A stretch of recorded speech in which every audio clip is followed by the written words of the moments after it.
Our next presenter, as a physics instructor, he loves teaching the controversies, but only when they belong in a science classroom. He is Chuck Mueller.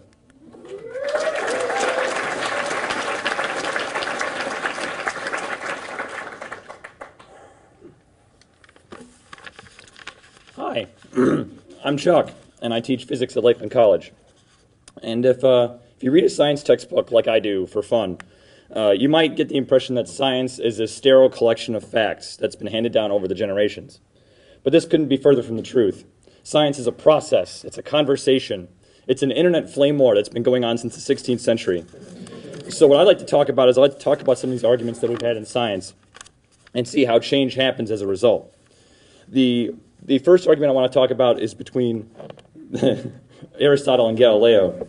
Aristotle was a Greek philosopher who believed that heavier objects fell faster than lighter objects. And his proof of this was found in nature. He would see a leaf fall off of a tree and a rock fall off a cliff, and obviously the rock fell faster because it was heavier. And this was widely believed for, 2,000 years. People just kind of accepted it because that's what everyone was told, until Galileo comes along. And Galileo says that all objects fall at the same acceleration. And his proof was in a hailstorm. He would see hailstones fall from the sky, and the heavier ones hit the ground at the same time the light ones did. So obviously something weird was happening there. Now you may have heard a story about Galileo going to the top of the Leaning Tower of Pisa, dropping a heavy cannonball and a light cannonball, and they hit the ground at the same time, and ta-da, Galileo's correct and everyone else is wrong. Well, that's not exactly what happened.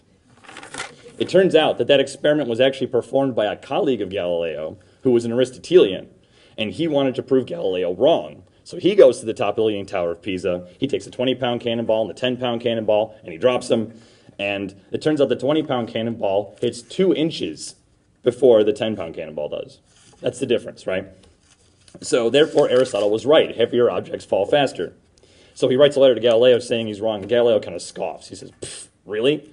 Because it turns out what Aristotle actually said was an object that is twice as heavy will fall twice as fast.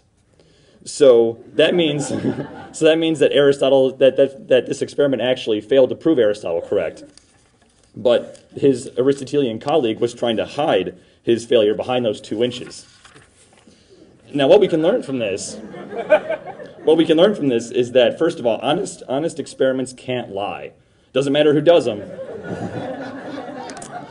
But what we can also learn is that these honest experiments can lead to change.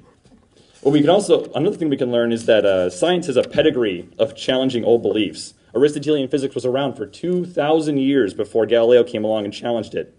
And it was his thought processes and his methods that made him the first scientist. He's the guy who decided that we could actually think about things without just viewing them in nature, which was Aristotle's flaw. He had never seen a heavier object and a lighter object fall at the same time.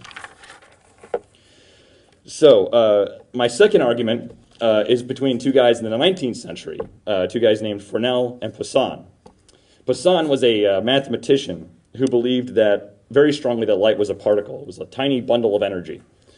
And this was something that he had been told by other people, and it was something that Newton believed about 300 years prior. And then along comes Fresnel, and Fresnel is an engineer who believes very strongly that light is a wave. It's an oscillation in space. And that meant that light could bend around corners. So in 1818, Fresnel submits a paper to a committee that Poisson is on, saying that light is a wave and it bends around corners, and here's why, and here's all the math. And Poisson thinks it's total nonsense. So in order to prove Fresnel wrong, Poisson takes Fresnel's theory and a little bit of his own mathematical prowess to show that if Fresnel were right, a round object illuminated by a beam of light would have a bright spot in its shadow, in the middle of its shadow, which didn't seem to be happening. And what this meant was that light could bend around the corners of the circle and meet up behind it, which didn't seem to make any sense. We never saw this happen, so obviously Fresnel was wrong. And on top of that, Poisson was kind of a jerk about it, until someone actually tried it. Because there was another guy in the committee named Arago, and he actually sets up this experiment. And he sets up a round object and the right lighting conditions, and lo and behold, there's a spot in the middle of the shadow behind the round object. It's a bright spot, a little dot back there, you can see it. And Poisson's a little pissed. But he couldn't deny the fact, so it was sitting right there in front of him. So Arago says, Poisson, you predicted the existence of this spot with all your mathematical prowess, so let's name it after you. So to this day, we refer to this spot as Poisson's spot. And this was kind of a dubious honor, considering that, it was meant he only made up this spot to prove Fresnel wrong. What we can learn from this is that skepticism is a good thing, because it can lead to breakthroughs. Poisson was skeptical, he proposed an experiment, it was done, ta-da. And what we can also learn from this is that scientists are people too, because this idea had actually been proven about 15 years ago by another guy named Young, but they were still arguing about it, and Poisson still wasn't convinced, even if it was a decade and a half ago. So really, these things take time. Another guy who knew that these things take time was Max Planck. He was one of the originators of quantum theory, and he dealt with a lot of scientists who were very obstinate. And so he had some advice for people who wanted to be agents of change.